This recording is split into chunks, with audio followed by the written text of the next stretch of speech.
Hey everyone, thank you so much for joining me. Of course, I'm here with beautiful Rachel, and I have a very special guest tonight. This is Dr. Richmond, and I think we're going to have a really interesting conversation. Dr. Richmond, would you mind introducing yourself and just telling us a little bit more about who you are and how you got started down your career path? Sure, I don't mind at all. First, I want to make clear I'm not an MD doctor. My doctorate's a PhD. So I'm a psychiatric nurse practitioner. I started off as a nurse years ago. Honestly, I decided to go to nursing school while I figured out what I really wanted to do because I knew I could make good money while I was making money as a nurse. That's literally how I started many years ago.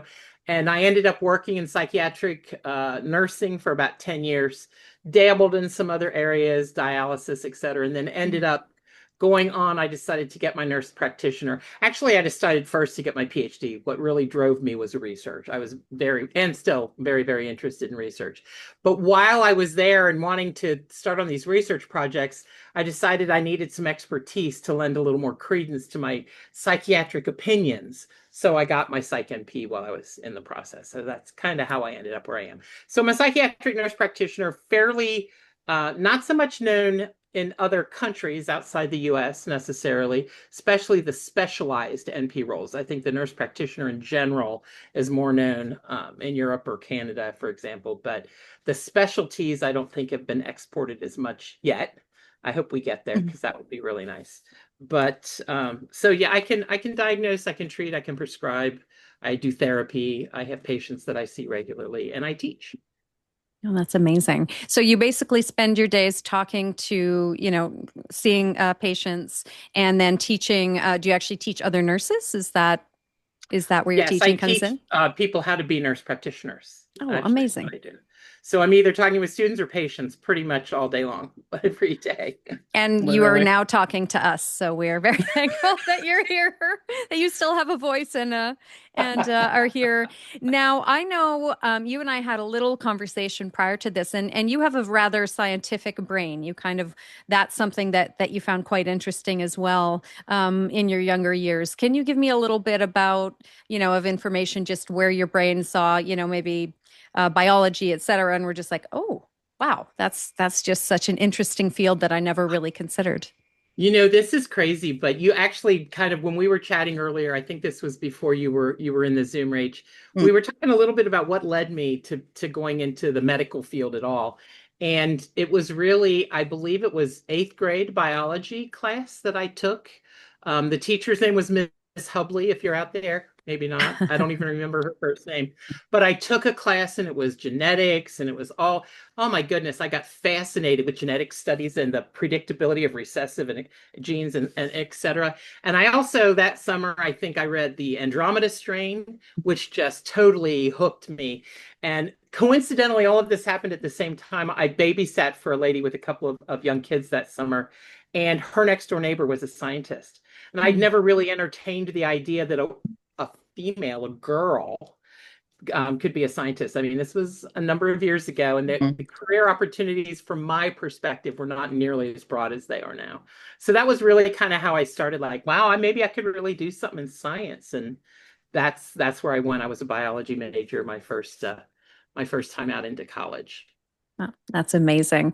And then at some point, did you sort of realize, okay, so there's a connection between, psychology and that field and biology, and you were really interested in how that fit together? Is that sort of where you veered into that, or? Well, you know, it wasn't really that direct. I became incredibly interested in something called evolutionary psychology, which is really how our species' evolutionary development impacts the behavior that we see even now. And that really fascinated me, and I wanted to do research about that. That's really what drove me. I was already a nurse by then, so um, but so I kind of left biology behind. I was a pre-med biology major and then kind of switched and went into nursing while I sort of figured out what I wanted to do.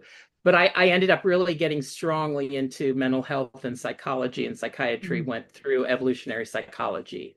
And back in the early computer days when our discussion boards were a far cry different Oh, from what we have now. But yeah, those old computers. I had one of those. I was a computer nerd too. But yeah, it's so human behavior and why people act the way they do, and how do we understand that, and what do we understand about it is my fascination for the last probably 30 years. And do you feel like there's a big difference? Have we come a long way since, since you first got into the field? So early mid 90s, do you think we have a better understanding, or are we just still very at the beginning of our perception of or understanding of mental issues?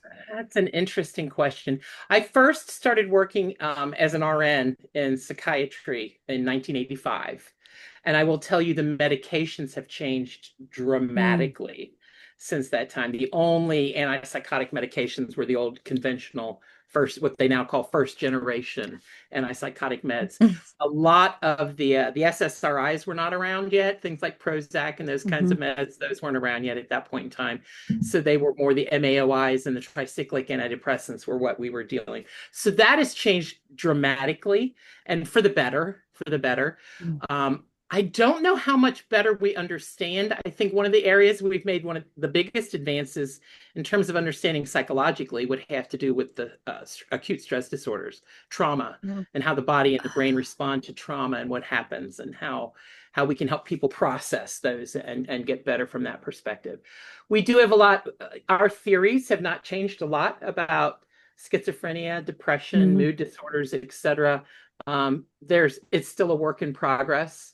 I think there's a lot of hope on the horizon in terms of maybe some biochemical markers, but much of it is very much theoretical at this mm, point in terms of what we think is causing, why do some people get this and other people don't, who have this very similar backgrounds or whatever, or even genetics. There's a lot mm. of genetic studies out there, but they don't, the genetic causes for the most part do not comprise a large part of what causes some of these disorders. So much to learn. I leave that to the next generation. I look forward to seeing what they find out. I tell my Well, students that, like, you guys got to go out and figure this stuff out and get us better understanding so we can treat more effectively, help Yeah. people. that's That's amazing. And so when we're talking about, I do want to ask you, and then we'll go back into that. But since you're talking about genetics, do you find there a genetic component to someone taking their own life? Like, do you find if it's a family member, is that are you more hereditarily disposed? How would I? Disposed. Yeah, Yeah, or Yeah. to inclined. inclined exactly Um, to doing that. I'm not an expert in genetics, so let me just give that caveat. I think that there is an increased risk. I don't think. I know that there's an increased risk of committing suicide if you have a close friend or family member who's committed suicide.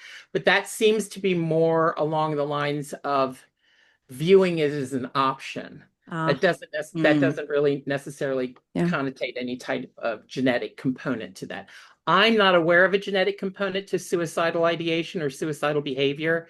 Now I could be wrong because, like I said, but there are a lot of known risk factors for suicide.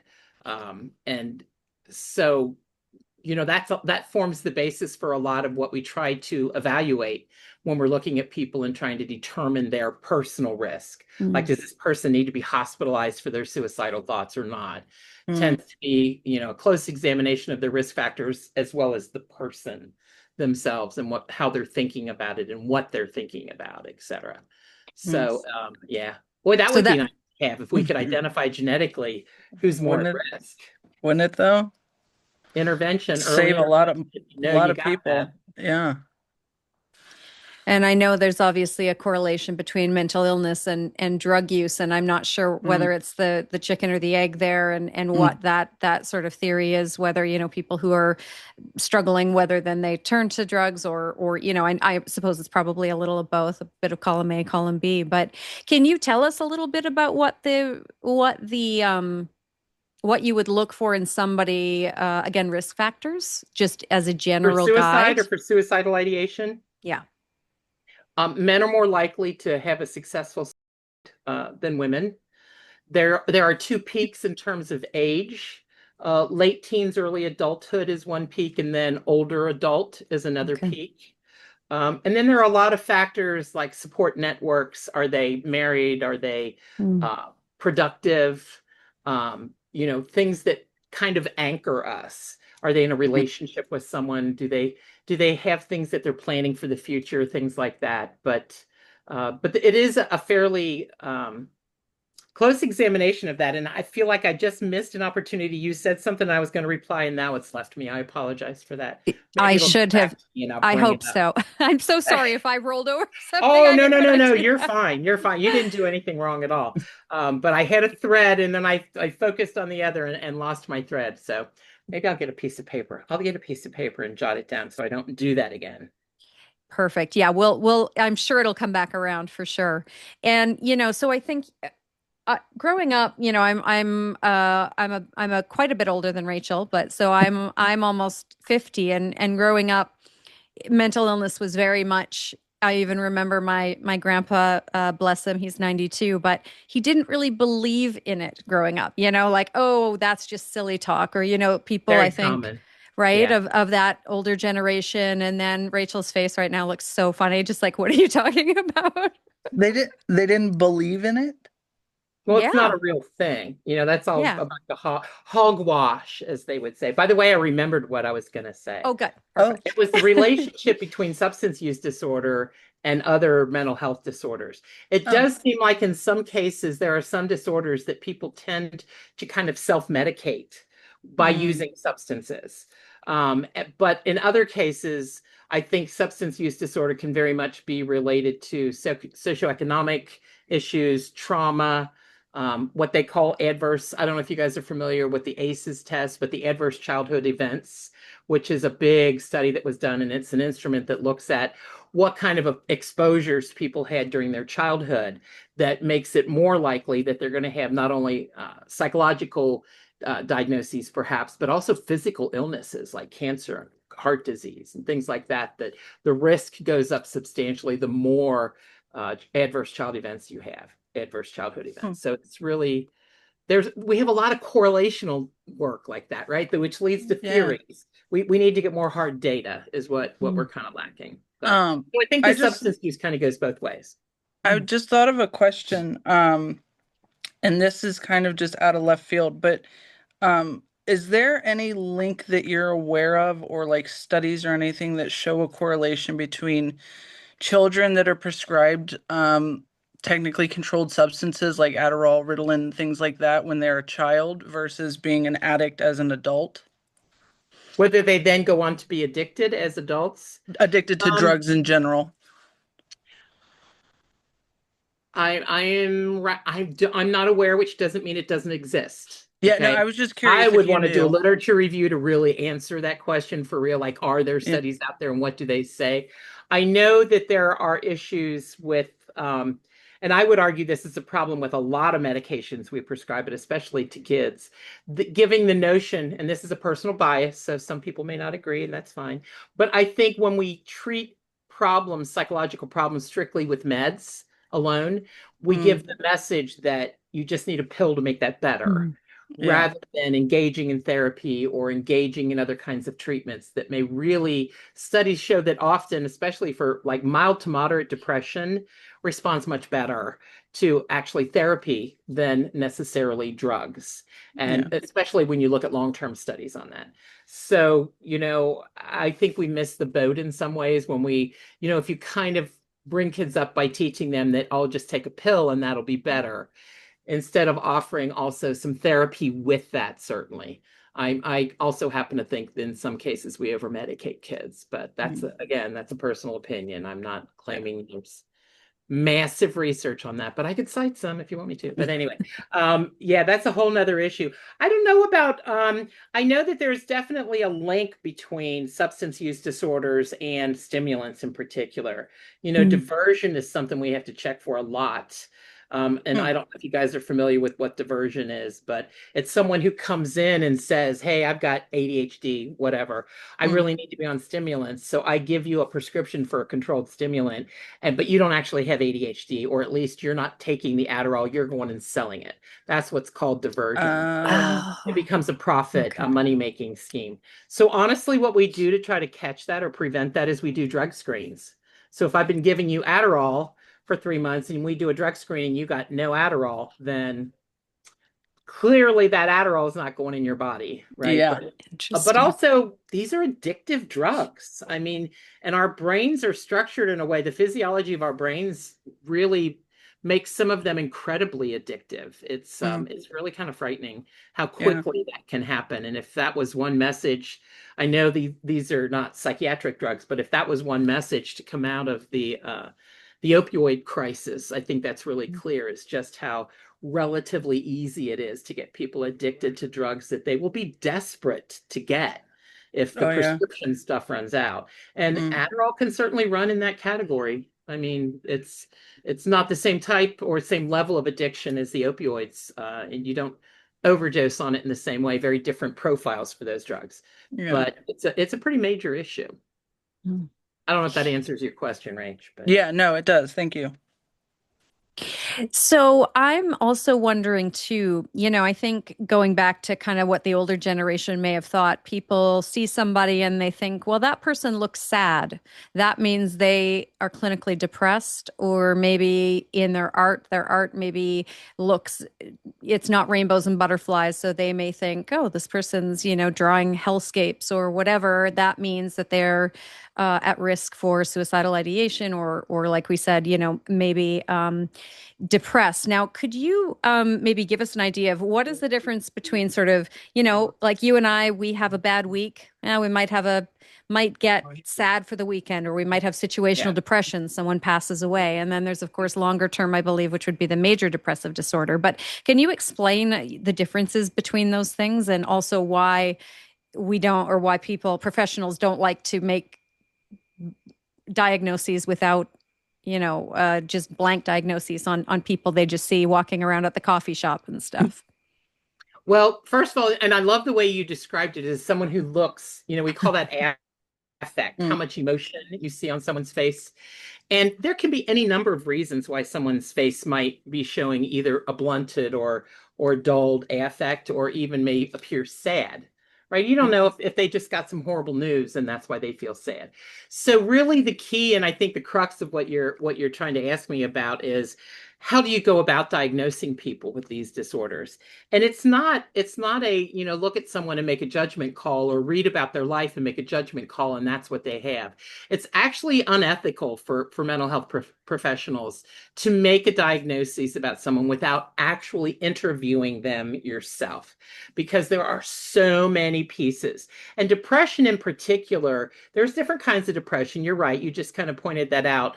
From a disorder, depression that is a disorder, to depression, which is a normal reaction to something happening in your life, whether it's a mm, bad week, or someone you care about did something that makes you very sad, whatever that may be.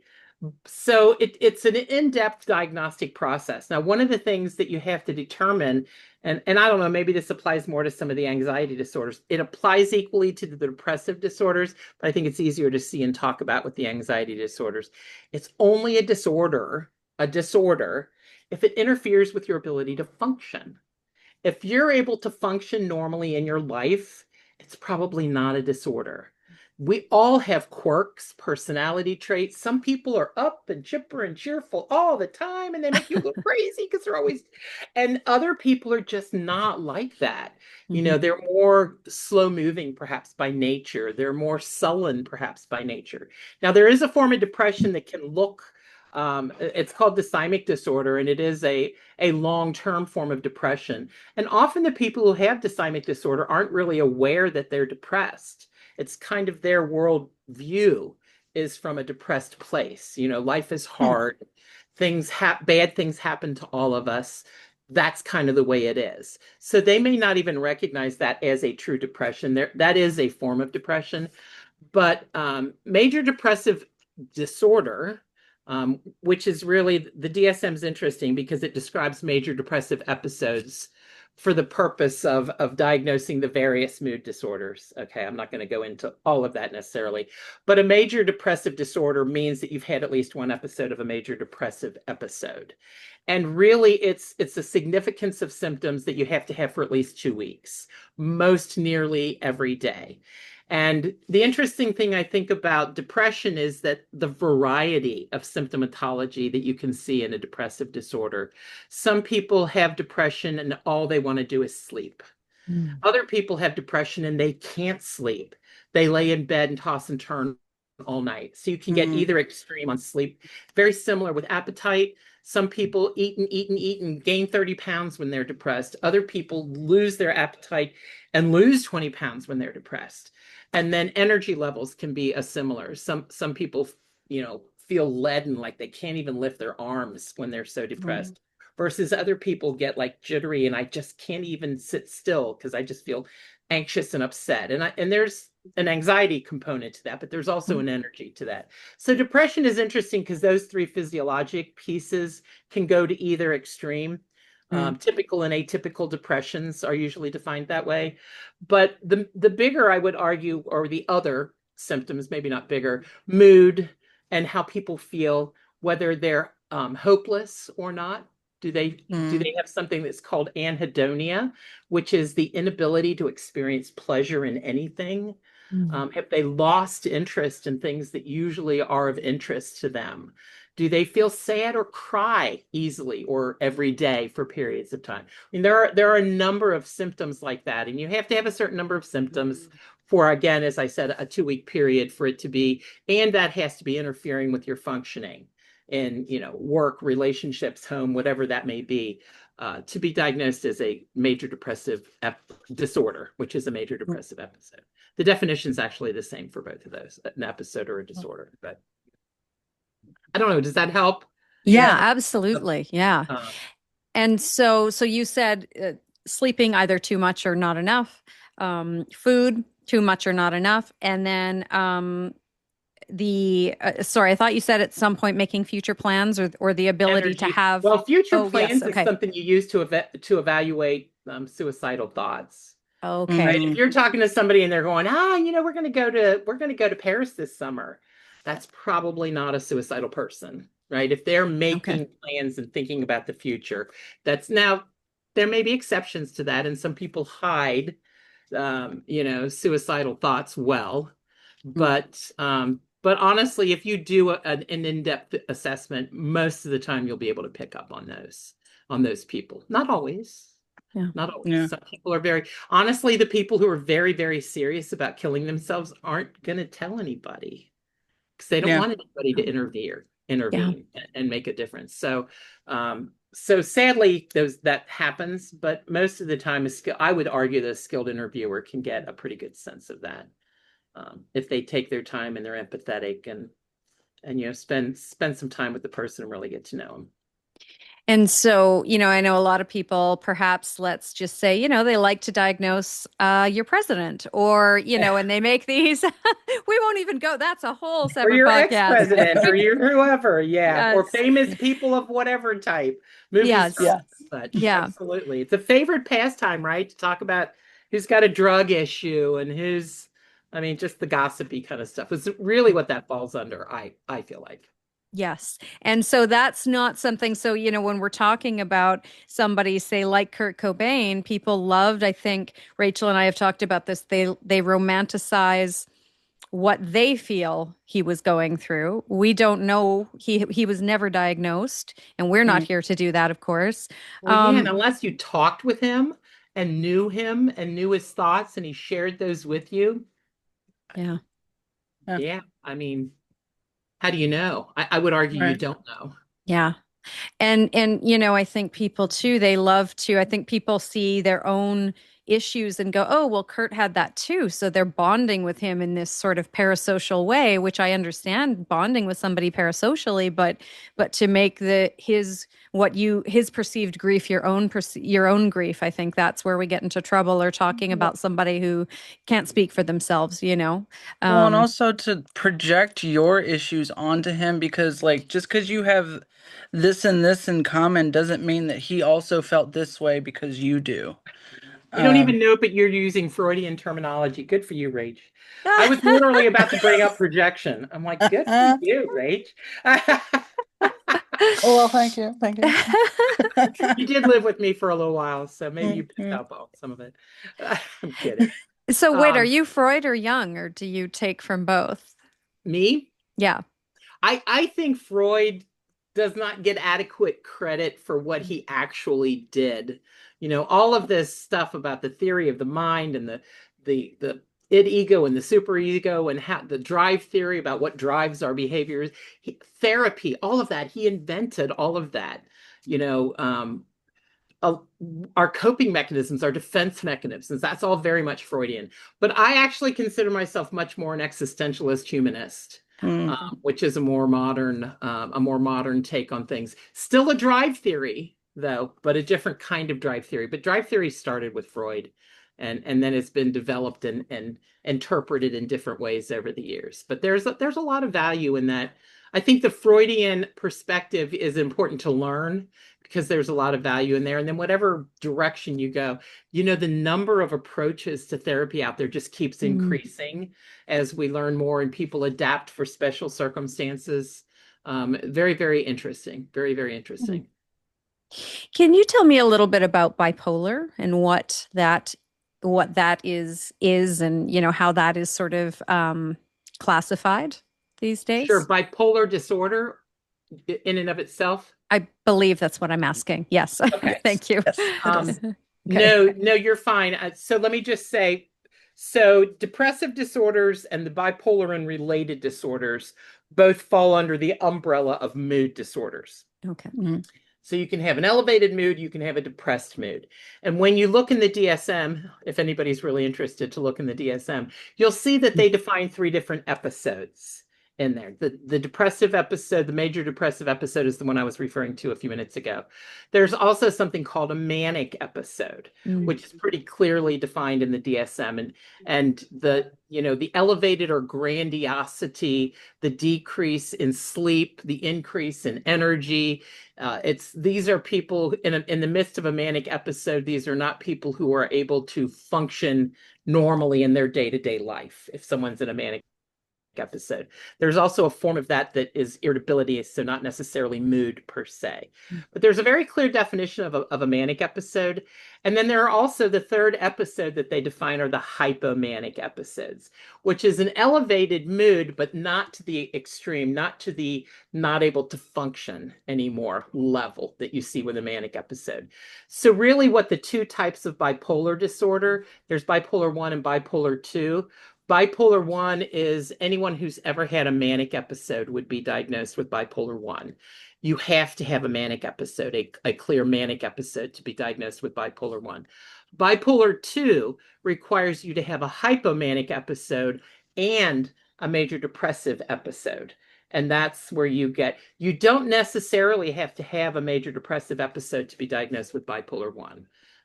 So that's kind of the simplest explanation for those relationships of those disorders.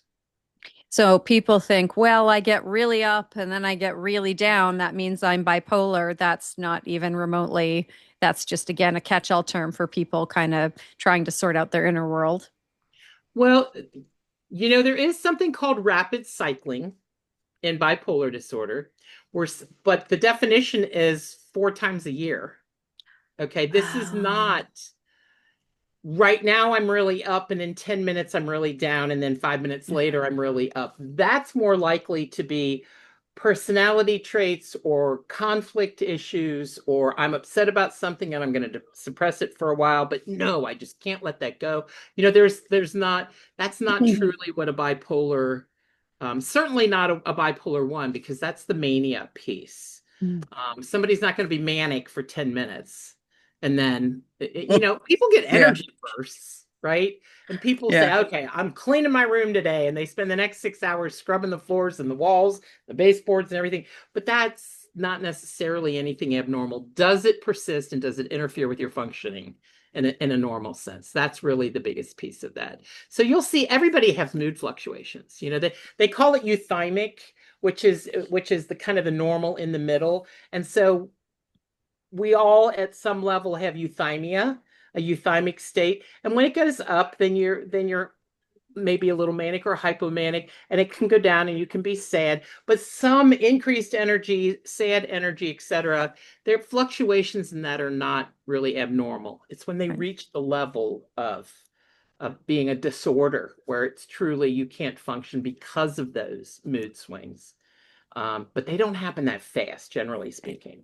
Okay. So the people that say that, they go from being really happy and then, oh, now they're really sad. And then, oh, well, now I'm excited. So that means I'm bipolar or not, in fact, bipolar. Wow. Who would have Well, I'm thought? not going to diagnose anybody I haven't examined. Not going to Yeah. go there, but I will That, tell you that it's was a bad pretty joke, but unlikely. yeah. Pretty unlikely. I mean, we all get mood swings, right? Or at Yeah. least a lot of us do. Um, and if you've got conflict or you've got issues going on or you've just got that kind of personality trait like that, you may Yeah. see that, certainly. You may not like it. I would highly recommend therapy and getting an actual professional evaluation done to see if maybe do you have a mood disorder? I don't know, but it's certainly not what I've seen in bipolar patients. My experience of bipolar patients is that mania is really significant. I mean, mania, you can run a fever and get hypertensive and have an elevated pulse, and it's physiologically dangerous as well. Well, that was going to be my next question is can you like kind of describe what a manic episode, like what that actually looks like? It can vary in severity, but I will tell you severe mania includes psychotic symptoms. So we talked about the mood disorders is kind of one major category of mental health disorders. Another major category are the psychotic disorders. And so, with one exception, schizoaffective disorder, the psychotic disorders do not require a mood component for diagnosis. The mood disorders do. Okay. So, but but there's crossover, right? That you can get some crossover. So and you can get psychotic depression as well. And a severe enough depression, you can get psychotic symptoms. And psychosis is usually centers around delusions and hallucinations, not exclusively, but those are two major symptoms of psychosis are delusions and hallucinations. And so sometimes someone who's really manic can become delusional. I'm God. I can solve anything. I have the power to make it all. And if they really believe that, that would be a delusional thought. Mm. Yeah. Hearing voices, hallucination would be or seeing things would be under the category. Voices are the most common, but hallucinations would be the other major symptom of psychotic stuff. So that's in the extreme. I'm trying to decide if you really want me to read you. An inflated self-esteem or grandiosity, feeling that I'm someone wonderful, and understand that this is a change from the norm for Yeah. them. Right? This is a change from the norm. Decreased need for sleep. It's always a question I ask every patient coming in the door. I ask them if they've ever had episodes of decreased, not because you stayed up all night cleaning the house, right? But you just didn't feel like you needed sleep. And the key is the next day you felt great, energized. You still felt good even though you only got 2 hours of sleep. That's not normal. Most of us have pulled an all-nighter for an exam or something, but then after the exam's over, you go collapse, right? Because you're Yeah. exhausted at the end of that. Flight of ideas is a thought disorder. More talkative is another big sign. Rapid speech or what they call pressured speech, where you can't get a word in edgewise when they're talking. These are all symptoms. Another one is an increase in goal-directed behaviors, as well as high-risk behaviors. Things like sexual promiscuity, shopping sprees, and spending thousands of dollars when you don't have thousands of dollars to spend. Mm. Things like that can happen in a manic episode because there's that grandiose, I can do this sense of it. Yeah. So that's kind of an overview, a quick and dirty overview of psychotics or pardon me, manic symptoms for Yeah. the elevated energy part. Now that doesn't really cross the irritability piece, Mm. which is a horse of a different color there, to have the irritability piece. But Do you that helps. think that is diagnosing, or people saying like talking about, oh, I'm so depressed. Okay, sorry. What am I trying to say? Is it dangerous for people to be on social media talking about who has what depression and sort of armchair diagnosing people, Mm, or, going back in time and saying, well, this person, Marilyn Monroe was obviously this, so that's why she took her own life, or Kurt was obviously this. And so those types of armchair, saying that they know, or even the fact, that somebody says, well, I'm super depressed because I'm situationally sad, or, are these types of things sort of dangerous? I, Or, I'm I'm resisting the urge to make a comment about Marilyn Monroe because I don't think that was classified as a suicide, was it? Her death? it It was was. a drug overdose, but it was an administered by a physician drug. She didn't self-medicate, I don't believe. But at any rate, I'm not going to go down that rabbit hole. I think, there's a fine line between going on social media and talking about how you feel and wanting to connect with other people to talk about that with. Mm, That's a different thing. And even then, I think you have to be careful because you never know who you're actually talking to or what their actual knowledge base or intent is, right? When they're yeah, talking to you, are they messing with you or whatever? yeah. That gets a little tricky. But certainly going and diagnosing other people based on either how they look today. Oh, wow, you're in a really manic place today. I mean, you can say that jokingly, right? But that's not the same thing as actually getting an authentic diagnosis from a professional, which takes Mm, a significant. My intake interviews are 90 minutes, and sometimes that's not mm, enough time for me to really feel comfortable with what I think is going on with somebody. So that's the kind of process you really need to make an actual diagnosis. And in fact, it's part of the ethical standards for people in mental health to you don't make casual diagnoses on people that you don't know. yeah. Even in crime shows, and I know this is a silly corollary, but even in crime shows, they'll show, well, we're going to get a psychiatrist to come in and do an evaluation. They don't come in and spend 10 minutes with somebody. They spend some time, they spend hours with someone before they come to some kind of conclusion about what they think about their mental health. yeah. Similar thing. Yeah. Mm. So do you feel like things like major depressive disorder, or, are those things on the rise, or do we have more words to express them now and more clinical terms to diagnose? I will say depression and anxiety certainly increased during the COVID pandemic. Mm. Certainly, there was ample evidence of an increase in those Yeah. diagnoses. How much that has gone back down, or if it has gone back down at all now that we're post-COVID. But I think modern society really puts a lot of pressure on people. And a lot of people, some of the factors that I would argue contribute to some of those numbers are, lack of family connection. And sometimes that's a dysfunctional family, but other times it's my family's in New York and I'm in Ohio, right? Yeah. And so you Yeah. don't have the active support. The pressure to achieve, do Mm. better, make more money, spend more hours at work, get it done. That's a real thing. And that's very stressful in a lot of ways.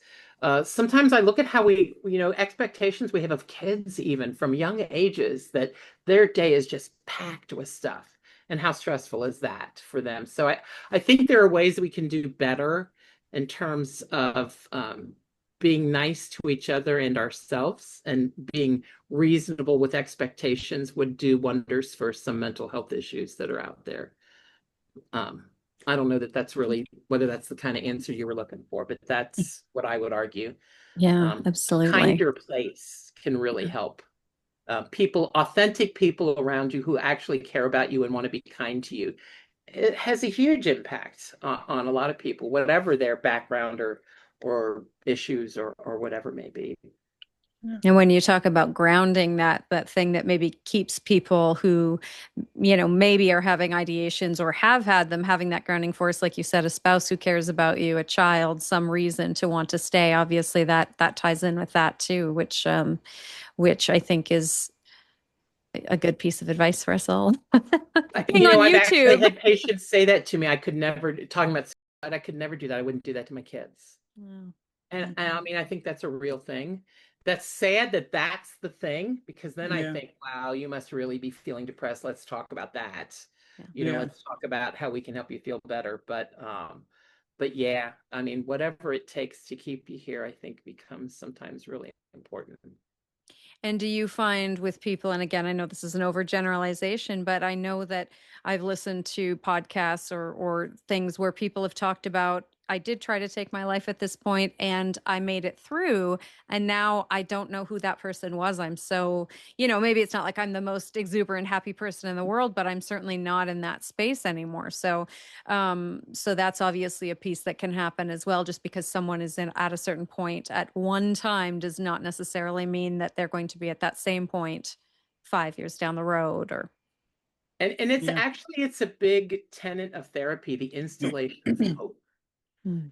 Hope is such a big deal. It really is. And when I say it's a big deal, I guess that maybe even trivializes it, and I don't mean to do that. But that is actually a goal of therapy, is the installation of hope, because sometimes that's what's going on. People get Mm. stuck in this hopeless place where it just feels like it's never going to change, and that can be really devastating to someone's mental health, to feel like you're trapped. I can't get out of this. It's never going to get better. Everything's horrible. And once you get a little more perspective on that, whether it's with time, with friends, with seeing the world in a different way, through therapy or whatever it works for you, you often will find like, wow, I can't believe I actually thought that way at one point. Uh, but yeah, Well, it happens. and I mean, I would wonder if you, for people that maybe have attempted it in the past or had near-death experiences, having basically stared death in the face like that, and had that moment of like, oh my gosh, I almost died, how much that would change. And maybe I don't know if there's a correlation there, or if that, but I feel like for at least some people, that's got to be a big thing to like wake up and realize like, oh my gosh, I almost never woke up again. And for that to totally twist it and make them never even want to consider that. I don't know about that phenomenon, but I kind of smiled when you brought that up for two reasons. One, I know that we talked about evolutionary, or I mentioned earlier evolutionary psychology, and kind of how that interest kind of drove me. How American culture and how it copes with death is another kind of, there are Mm. some books around that I find fascinating, and whether or not you're comfortable talking about death. But the other correlation with that is I mentioned being existentialist, humanist Mm, perspective, in the work that I do with patients. And death is inescapable for all of us. mm, It is one of the existentials, that we are all going to die someday, and how do you cope with that? But another one is powerlessness. Another existential issue is power. There are Mm. things that happen to us in life that we have absolutely no power and control over, and yet we have to cope with them. And then how do we do that? How do we cope with those? And these are really anxiety-inducing issues. But when people lose hope and come to feel trapped in that they truly have no power to do anything, along with feeling like I just want this to be over and nobody would care if I was gone, um, then you're really looking at fairly serious. I don't want to. I'm not familiar enough with the literature to talk about what changes that mindset per se. yeah, no, I was just it popped. I know when I had um my instance of almost dying and the amount of, but I mean, granted, I wasn't suicidal when that happened. But I do know that having almost died and coming back from that and realizing how close I had been, it made me like that much more hungry for life and to want to make sure that I never put myself in a situation where I came that close again. And so I wasn't sure if maybe there was any bit of that in people that try to kill themselves and don't, if maybe like, I don't know. I don't know. I share your perspective, and I know what incident you're talking about. I had not the same kind of incident, but I have had an episode in my life where I was pretty sure that it was at least significantly possible I wasn't going to live through this. And it does change your perspective. It does.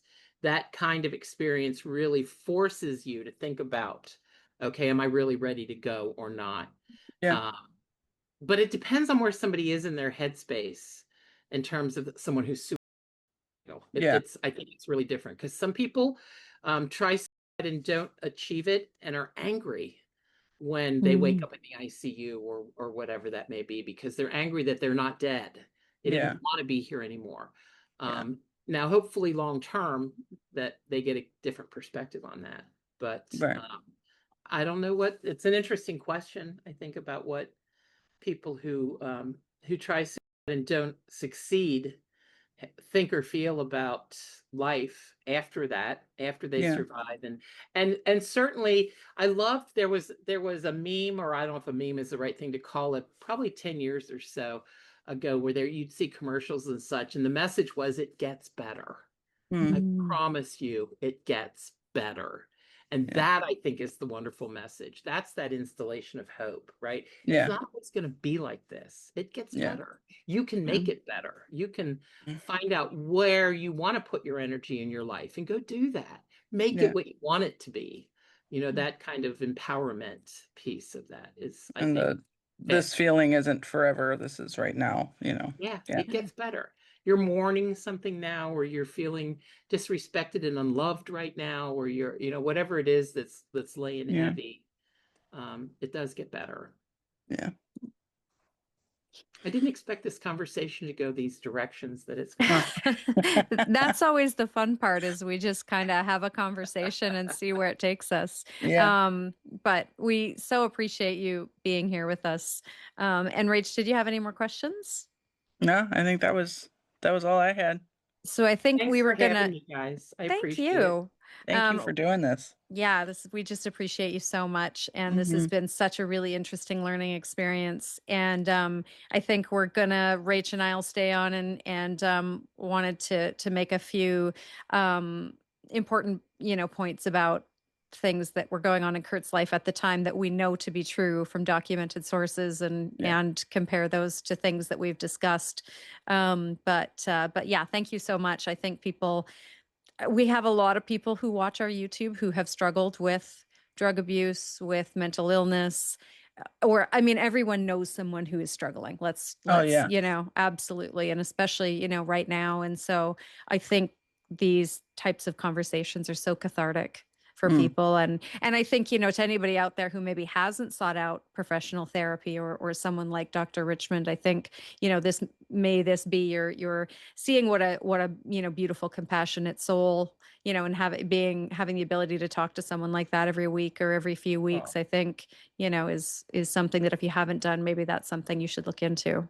Absolutely. I It can make highly the world of recommend it. difference. Don't be afraid to shop around. Find somebody that feels like a good fit that you can really talk to. Can I add one caveat at the end of this? Mm. Please, yes. I'm aware that there are other professionals out there who might disagree with me on some of the things I said that were opinions, and that's Mm. totally fine. You'll find other professionals that have other opinions. I don't think I made any mistakes in terms of the information I cited about the DSM, et cetera, and the diagnostic criteria and such. But I'm not perfect. So maybe I did. I don't think so, but maybe I did. So, bear in mind that a good chunk of what I said was my opinion. And, although the ethical piece, I think, is a pretty big standard, that's not really my opinion. I agree with it, but I think that ethical piece about not diagnosing people that you haven't actually interviewed and gotten to know is a pretty big line that should not be Yeah. crossed by mental health professionals. Okay. Yeah. Anyway, Yeah. thank you guys. Thank Thank you you. so much. Enjoy the rest of your night. Thanks. You too. Bye. Bye. Bye-bye. So, Rach, I know we talked a few times in our other video, and if you haven't Mm. checked that out, please go watch the one where we talk about Kurt's. We I can don't want link to it. say, yeah, we'll link it. Anyways, it's just comparing how Kurt was doing in the last few weeks of his life compared to Yeah. the DSM. Again, we're not trying to diagnose Kurt. We're just trying to sort of speak in the sense of, like, these are the recorded things that we know he said. We don't want to speak for him, but let's use his journals, use his friends, use the people who spoke and said these are, this is what was happening over the last few weeks of his life. Yeah. And if we look at what Dr. Richmond said, so appetite, either too much or too little. That does not seem to have been an issue. He No. ate he ate a frozen TV dinner very close to the time he passed away. And I don't think that would have either been too much. And certainly he was eating. We didn't hear any issues with sleep or anything like that. Certainly that wasn't Yeah. recorded at Exodus. Nobody said, well, Kurt wasn't sleeping. Yeah. Seemed to me I mean, again, from everything that we do know, his sleeping patterns were okay. And then what was the third point from the I think it was energy. right? And we Um, know that he was planning on making music. He was even, I mean, Callie and Dylan, or at least Callie has said they were playing, music in yeah. the basement. We know that when they did the intervention, I think everyone said he went down and played with Pat for a while as well, right? So we know Yeah. that at least, intervention time a week before he died, he hadn't lost interest in. And I have to reiterate again, I know that just because my husband has major depressive disorder and suicidal Mhm. ideation doesn't mean that his manifests the same as everybody else, but I will tell you Yeah. that he has no interest in making music or doing anything when he is struggling. Not Yeah. one bit of interest. So he always says to me, he'll watch something of Kurt even in the last month or the last, and he'll be like, I don't, whatever I have and whatever people think he had are two very different things, Yeah. So Well, and I mean, it's for like what it's worth. if you look at all the documented what is known of his behavior, he was behaving like a normal person during a stressful situation. Yeah. Between, Exodus and the issues with his marriage Yeah. and the intervention, like all of that, they were stressful things, and he was reacting, I think, pretty normally to that. But Yeah. he seemed to still have the same energy and appetite, and like his weight wasn't fluctuating. He wasn't Yeah. going crazy. He wasn't having manic episodes or severely depressive episodes or um he he was just regular old Kurt. Yeah. Yeah. um and the thing is, I think, in my opinion, is that regardless of what that does or doesn't prove, because granted, this is just us interpreting what's available to Hmm. us. Hmm. um Nobody should be diagnosing him with anything, Exactly. um point blank, because there's not enough known. He's not here to speak to anybody, Hmm. to know what was actually going through his mind and what wasn't, and how he was feeling and how he was coping. um And so I think, in terms of that, it should lean more towards, or not should, it leans more towards what we're just trying to state, which is stop trying to diagnose him with things that he didn't have Yes, and was exactly. showing no signs of. Exactly. Yeah. To fit some kind of narrative that we've been told for 31 years, mostly by the person who allegedly took his life and certainly had the most to gain from him not being around anymore. Yeah. And I think that's so important. And, I think the other thing too, I really thought was interesting that Dr. Richmond said was, um, about not wanting to leave their children, and that's something that she's heard a lot in her practice. And I know a lot of people have said that about Francis, and I truly believe that not only the piece in the alleged suicide note that says Francis will be so much better off without me. In what fucking universe? Like, It, I'm sorry, but he was not a stupid man, and no. he knows he was being abused, severely abused. He also said to numerous people, I believe it was to Kim Gordon, and where she states that he said Courtney doesn't know what to do with this baby, like she doesn't even know how to hold a baby type thing, and Oh my God.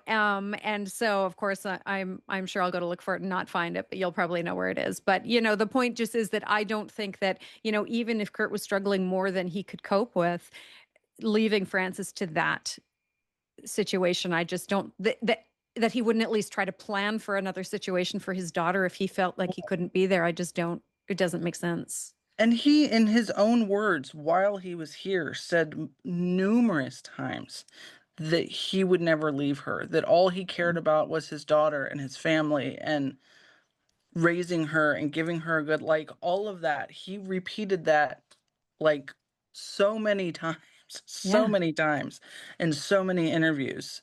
Yeah. Um, it's it's just ridiculous to Yeah. try and put other words in his mouth or thoughts in his head or twist twist it to mean what you think it means or whatever.